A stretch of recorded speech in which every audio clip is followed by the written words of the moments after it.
నిర్గమకాండము 4వ అధ్యాయము.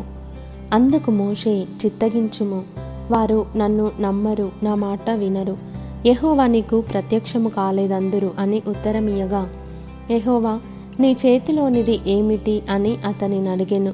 అందుకతడు కర్ర అనెను. అప్పుడాయన నేలను దాని పడవేయుమనెను. అతడు దాని నేల పడవేయగానే అది పామాయెను. మోషే దాని నుండి పారిపోయెను. అప్పుడు యెహోవా, నీ చెయ్యి చాపి దాని తోక పట్టుకొనుమనగా, అతడు తన చెయ్యి చాపి దాన్ని పట్టుకొనగానే అది అతని చేతిలో కర్ర ఆయెను. ఆయన దాని చేత వారు తమ పితరుల దేవుడైన యెహోవా అనగా అబ్రహాము దేవుడు, ఇస్సాకు దేవుడు, యాకోబు దేవుడు నీకు ప్రత్యక్షమాయనని నమ్ముదురనెను. మరియు యెహోవా నీ చెయ్యి నీ రొమ్మున ఉంచుకొనుమనగా, అతడు తన చెయ్యి రొమ్మున ఉంచుకొని దాన్ని వెలుపలికి తీసినప్పుడు ఆ చెయ్యి కుష్ఠము గలదై హిమము వలె తెల్లగా ఆయెను. తరువాత ఆయన, నీ చెయ్యి మరలా నీ రొమ్మున ఉంచుకొనుమనగా, అతడు తన చెయ్యి మరలా తన రొమ్మున ఉంచుకొని తన రొమ్ము నుండి వెలుపలికి తీసినప్పుడు అది అతని మిగిలిన శరీరము వలె ఆయెను. మరియు ఆయన, వారు నిన్ను నమ్మక మొదటి సూచనను బట్టి వినకపోయిన ఎడల రెండవ దాన్ని బట్టి విందురు. వారు ఈ 2 సూచనలను బట్టి నమ్మక నీ మాట వినకపోయిన ఎడల నీవు కొంచెము ఏటి నీళ్లు తీసి ఎండిన నేల మీద పోయవలెను. అప్పుడు నీవు ఏటిలో నుండి తీసిన నీళ్లు పొడి నేల మీద రక్తమగుననెను. అప్పుడు మోషే, ప్రభువా, ఇంతకు మునుపైనను నీవు నీ దాసునితో మాటలాడినప్పటి నుండి అయినను నేను మాట నేర్పరిని కాను.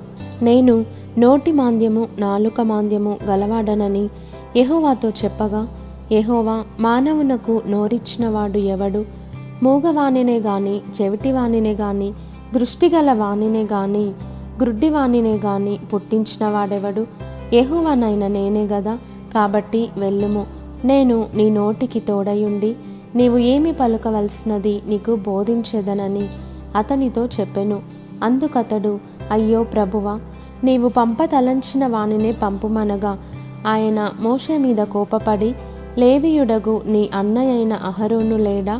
అతడు బాగుగా మాటలాడగలడని నేనెరుగుదును. ఇదిగో, అతడు నిన్ను ఎదుర్కొన వచ్చుచున్నాడు. అతడు నిన్ను చూచి తన హృదయమందు సంతోషించును. నీవు అతనితో మాటలాడి అతని నోటికి మాటలు అందించవలెను.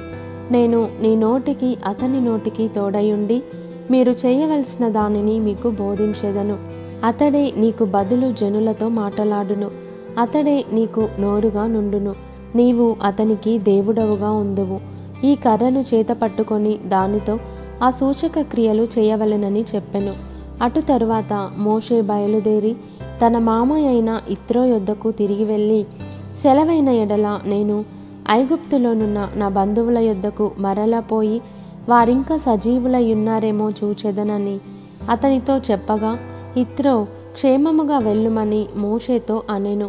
అంతట యెహోవా, నీ ప్రాణమును వెదకిన మనుష్యులందరూ చనిపోయిరి గనుక ఐగుప్తుకు తిరిగి వెళ్ళుమని మిద్యానులో మోషేతో చెప్పగా, మోషే తన భార్యను తన కుమారులను తీసుకొని గాడిద మీద నెక్కించుకొని ఐగుప్తుకు తిరిగి వెళ్ళెను.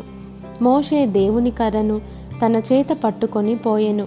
అప్పుడు యెహోవా మోషేతో ఇట్లనెను, నీవు ఐగుప్తునందు తిరిగి చేరిన తరువాత చేయుటకు నేను నీకిచ్చిన మహత్కార్యములన్నీయు ఫరో ఎదుట చేయవలెను సుమి.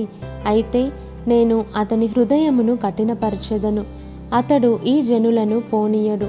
అప్పుడు నీవు ఫరోతో, ఇశ్రాయేలు నా కుమారుడు, నా జ్యేష్ఠపుత్రుడు, నన్ను సేవించినట్లు నా కుమారుని పోనిమ్మని నీకు ఆజ్ఞాపించుచున్నాను. వాని పంపనొల్లని ఎడల, ఇదిగో, నేను నీ కుమారుని నీ జ్యేష్ఠపుత్రుని చంపెదనని యెహోవా సెలవిచ్చుచున్నాడని అతనితో చెప్పుమనెను.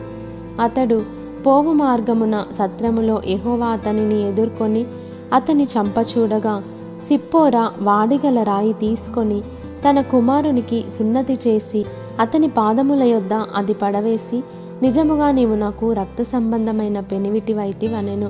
అంతటా ఆయన అతనిని విడిచెను.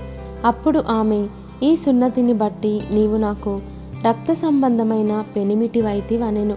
మరియు యెహోవా మోషేను ఎదుర్కొనుటకు అరణ్యములోనికి వెళ్ళుమని అహరోనుతో చెప్పగా, అతడు వెళ్ళి దేవుని పర్వతమందు అతని కలుసుకొని అతని ముద్దు పెట్టుకొనెను. అప్పుడు మోషే తన్ను పంపిన యెహోవా పలుకుమన్న మాటలన్నిటినీ, ఆయన చేయనాజ్ఞాపించిన సూచక క్రియలన్నిటినీ అహరోనుకు తెలిపెను. తరువాత మోషే అహరోనులు వెళ్ళి ఇశ్రాయేలీల పెద్దలనందరినీ పోగు చేసి యెహోవా మోషేతో చెప్పిన మాటలన్నీ అహరోను వివరించి జనుల ఎదుట ఆ సూచక క్రియలను చేయగా జనులు నమ్మిరి. మరియు యెహోవా ఇశ్రాయేలీయులను చూడవచ్చి తమ బాధను కనిపెట్టెనను మాట జనులు విని తల వంచుకొని నమస్కారము చేసిరి.